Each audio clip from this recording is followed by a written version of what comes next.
ओम गुरु ब्रह्मा गुरुर् विष्णु गुरुदेवो महेश्वरः गुरु साक्षात् परब्रह्म तस्मै श्री गुरवे नमः। ओम जननीं शारदां देवीं रामकृष्णं जगद्गुरुं पादपद्मे तयो श्रित्वा प्रणमामि मुहुर्मुहुर्। Namaste everyone and welcome to this new series on glimpses of holy lives. We have been discussing a lot of philosophy and Vedant. But you know, one of the best ways to progress in spiritual life is just to follow the life of a saint, to be inspired by the bhav of a saint, to love a saint basically. And you will just move forward in spiritual life. Because the conquest which saints do, it is not through the sword or the pen, or it is not a conquest of the violent kind, but they conquer human hearts by their holiness, by their purity, by their immense love, by their godliness. You get a picture of God in a holy person. And that is why studying these great lives, especially those incidents in their lives which inspire us to the core, this is very important in spiritual life. So we have taken up this new series, Glimpses of Holy Lives, and in the first few videos we will be studying the life, some of the life incidents of Holy Mother Sri Sharda Devi. This particular personality, Holy Mother Sri Sharda Devi, was the very embodiment of universal motherhood, all motherly qualities and divinity being expressed through a human form. So this combination is so appealing to the human mind that, today millions of people all over the world worship her as the Divine Mother of the universe. And we feel so close to her because she comes to us as the mother ideal. It is something which naturally invokes pure love in the human heart. It is something that everybody adores, everybody can relate with. And she was the very embodiment of this motherliness and extreme simplicity, and through all this great divinity. So she holds a great appeal. I have seen this all over the world actually, that maybe initially our perception was that people wanted Vedanta or something of yoga, but ultimately we saw that it is devotion, and devotion to the mother is supreme everywhere. So we will be discussing this very holy life, and you will see just the discussion of a saint, and we look upon mother as the very expression of the divine. Just discussing this kind of a life, that itself is a very elevating, it's a sadhana in itself. So Holy Mother's life is right before us in this particular age and in these times, where there is so much of confusion, so much of violence, conflict everywhere. This kind of a light is, this kind of a life which gives so much light, it is so refreshing to the human mind. It soothes and calms our heart. It ennobles our emotions and naturally directs our energies towards the divine. So let us go into some of the incidents. I will not be able to cover all of Mother's life, but some of the incidents which are very important, we will try to cover in this series. First of all, Mother came to us in very simple form.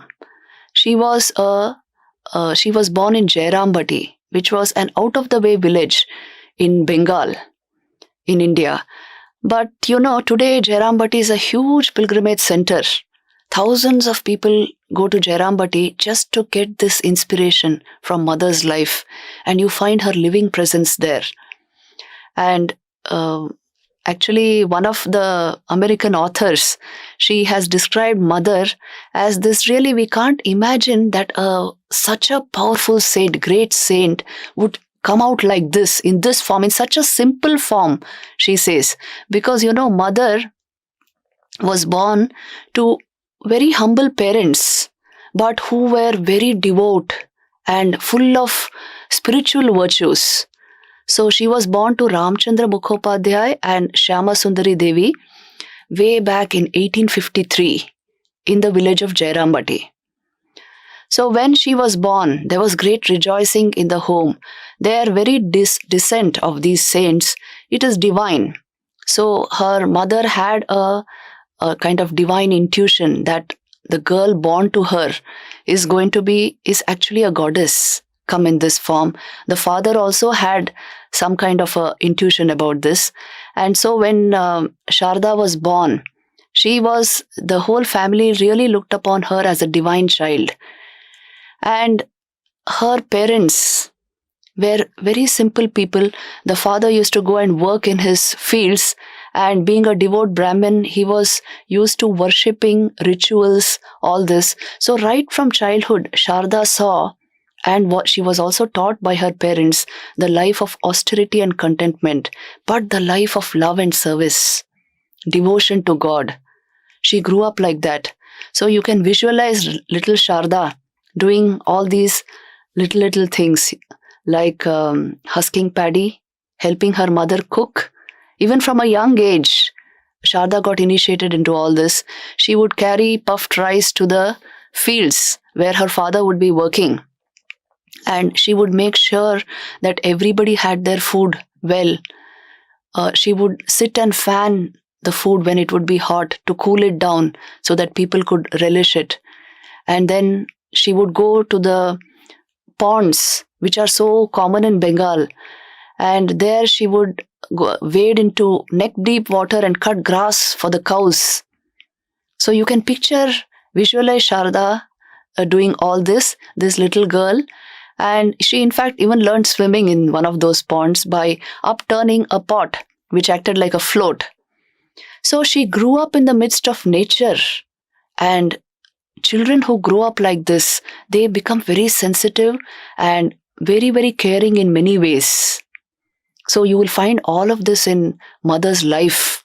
Throughout her life, mother was so sensitive, quiet, intelligent, and caring. She had grown up amidst nature. I always I tell my students often that, you see, IQ is not the only index of intelligence. There is also EQ and SQ. The intelligence quotient, the emotional quotient, and the spiritual quotient. All of these are included in your intelligence. So, the development of EQ and SQ, for that, this kind of an ambience is very much required. And when you live and grow amidst nature, you naturally become sensitive to a whole lot of things. Mother, throughout her life, she demonstrated a contentment and kindness which are very rare. She demonstrated a sense of purity and love, which are also very rare. So all this naturally came to her in childhood because of various influences. Of course, she was a goddess, not that she was influenced by something and she manifested these qualities, but she grew up in an ambience which promoted these values, which brought out the divinity within her. So that is how we picture Sharda's early life. And then there is one beautiful incident connected with her very early life when she was just 11 years old.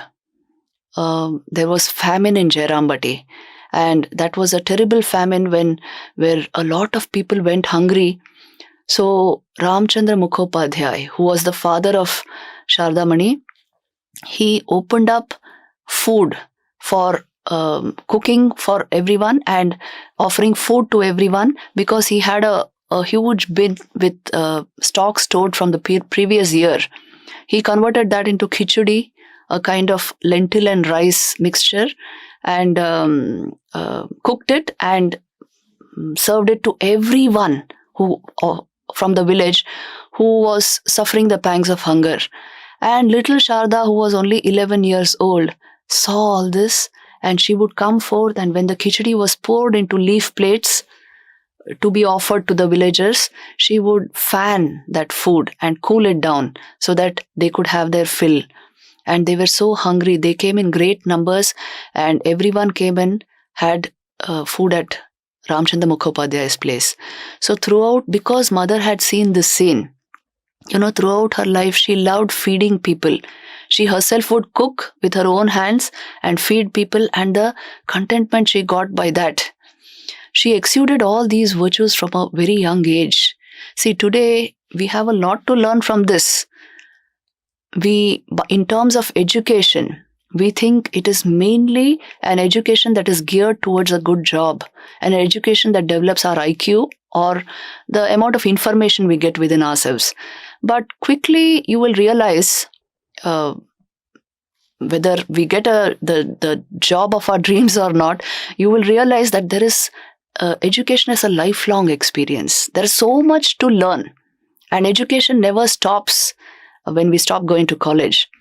So the essential education is that which brings me peace from within, that which elevates my energies towards a high ideal.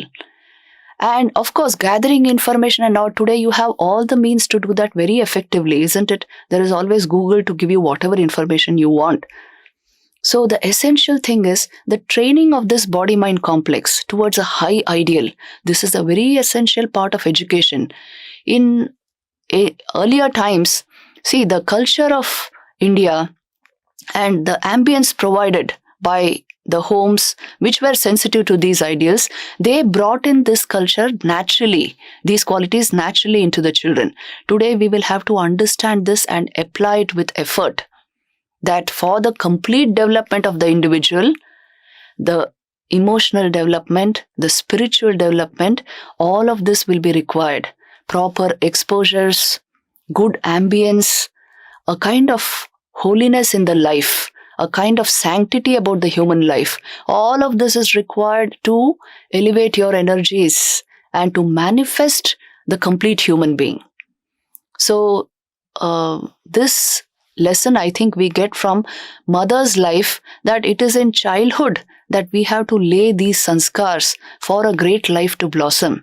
And I think that is how you will find at every stage in mother's life, there are so many things we can learn. It's a very simple life, so anyone can relate to it. But the lessons it teaches us are enormous. So let us slowly follow mother's life, few incidents in mother's life, and see what we can learn from them in this series. Om Shanti Shanti Shanti.